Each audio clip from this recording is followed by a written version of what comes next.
It is Tuesday, March 11th. Breaking news from Moscow this hour, where Russia is reporting Ukraine's largest drone attack in the capital area since the start of the war. I know that now that we have a new leader, people are going to be excited to run for us, so I don't have any worries about us finding excellent candidates for the upcoming election. So when is the election? Liberal MPs say they're feeling positive after meeting with their new leader, Mark Carney. The official transition of power is now started with reports of an early election call. I think it's good. I think that that's wise. I think that it allows Canadians to understand what they're buying and to have options to be able to purchase something else. Tea marks the spot. The country's largest grocery chain is now rolling out tariff symbols on U.S.-based products, but it will come at a cost.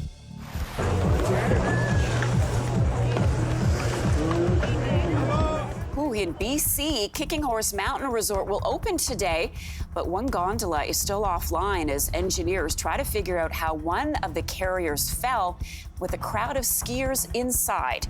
Details are just ahead. Stay with us, Canada. Your morning starts right now.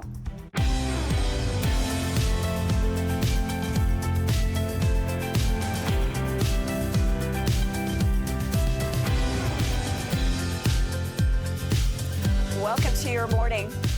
Welcome to your morning. I'm Marcia McMillan. We hope today is off to a great start. Hey, everybody. Happy Tuesday. I'm Teddy Wilson. Great to have you guys. I'm Kelsey McEwen. Anne-Marie and Lindsey are away on March break with their families this week. They'll both be back next week. I imagine lots of you at home are also hopefully just hanging out. Yes. Yeah, changing the routine. Yeah. Yes. Summer camp. March break camp was very busy yesterday. Was it? Yeah. Art camp was very exciting. Wow. All your kids in it? Like, were both boys in it? Just camp? the boys, yeah. Nice. Charlotte is having grandma camp. Oh, grandma. Oh, camp. that's Yes. the best kind of camp. And the Great. weather across southern Ontario, at least, absolutely fabulous, feeling like spring. Listen, lots of communities feeling very warm this week. There's still some snow and a flash freeze warning to talk about. So I'll have details on what that is and where it is coming up in weather in just a moment. So nice to get that extra hour of sunlight last night, too. I went for a walk at like 6:30, and it Gorgeous. was still light. It was We made it. We made it. We did it, We yeah. got another busy news day to get We to. do right? indeed. Yeah. Let's turn to the top stories we're following for you. And we'll lead with some developing news out of Russia this hour, where officials say at least 2 people have been killed in a massive drone attack on Moscow. This is the largest attack in and around Moscow during the war with Ukraine. Russian officials say they shot down 73 drones overnight. This morning, a counterattack on Ukraine. Russian drones hit the port city of Odessa and other regions. You can see there buildings, including a warehouse, caught fire. Ukraine's Air Force says it has shot down 1 missile and 79 drones. And these drone attacks come as U.S. and Ukrainian officials sit down for peace talks in Saudi Arabia. U.S. Secretary of State Marco Rubio is speaking with Ukraine's head office. Rubio says he hopes the pause in U.S. aid to Ukraine could be resolved, but negotiations today are key in terms of what happens next.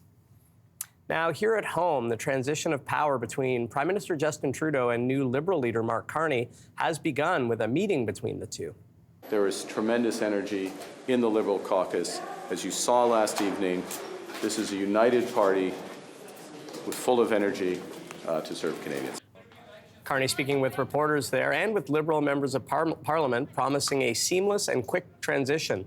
A spokesperson for Carney has also confirmed he's now divested his assets into a blind trust. We're still waiting for a date on his official swearing in as Canada's next Prime Minister. Carney's transition to the Prime Minister's office is being helped along with a Chief of Staff, former Cabinet Minister Marco Mendicino, though he's not expected to stay in the role once Carney becomes Prime Minister. In his last day in office, Prime Minister Justin Trudeau is pushing for RCMP reform. A new government report says it's time to modernize the police service to focus on the most serious forms of crime. It says the government's vision should be to establish the RCMP as a, quote, world-class intelligence-led federal policing organization.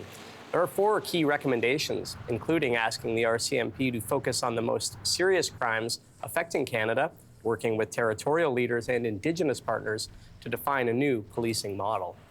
Ontario's 25% surcharge on electricity exports to the U.S. is now in effect. I will not hesitate to increase this charge. If necessary, if the United States escalates, I will not hesitate to shut the electricity off completely. U.S. Commerce Secretary Howard Lutnick says President Donald Trump will follow through on his plan to put 25% tariffs on steel and aluminum imports into their country. Meanwhile, their latest threat against Canada's dairy and lumber exports won't take effect until April. The stock market has not enjoyed this turmoil, with the Nasdaq dropping 4% on Monday, its worst day in 3 years. The S&P 500, meanwhile, slid nearly 3%, and the Dow lost 2% of its value. Here in Canada, the TSX dropped 1.5%, and that's the lowest in 4 months.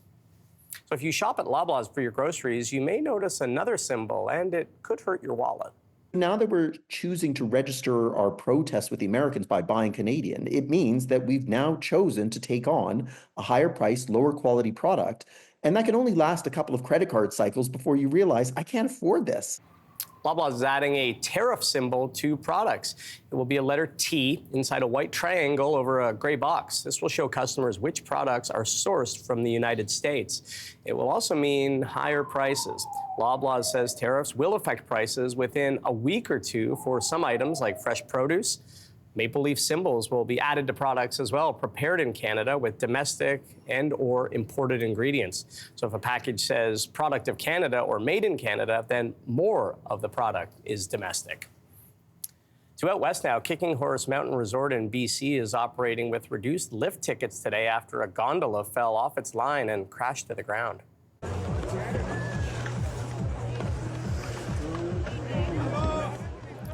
You can see the aftermath there. A carrier on the Golden Eagle Express gondola fell to the ground with skiers inside. That gondola is, of course, closed until further notice with a full inspection underway. The resort closed for the day, with Kicking Horse saying no one was seriously injured in the incident. Thank goodness. Our country's oldest company, Hudson's Bay, has filed for creditor protection to avoid bankruptcy. Physical retail is not dead. This particular format is archaic, and you're seeing it die. The company blaming industry-wide pressures for its financial situation. The Bay is pointing to post-pandemic shifts leading to decreased store traffic as a main reason. Experts say half of the chain's 80 stores could be closed. That would affect thousands of jobs. People are being encouraged to use any gift cards as soon as possible. So this Montreal comic book store is legit and lethal. The whole future is shifting, and this has actually happened many, many times in comics. So that's Andy. He's the co-founder of Lethal Comics. Andy has written and designed comics for all the major publishers, from Marvel to DC. But during the COVID-19 pandemic, he found himself with little work. So Andy and his partner consulted the diehard comic fans and crowdsourced their next project. They turned their unique niche publishing house into a flourishing business. They have half a dozen people on staff now, creating, writing, producing, and shipping comics. It's all printed right there in Montreal and sent directly to readers.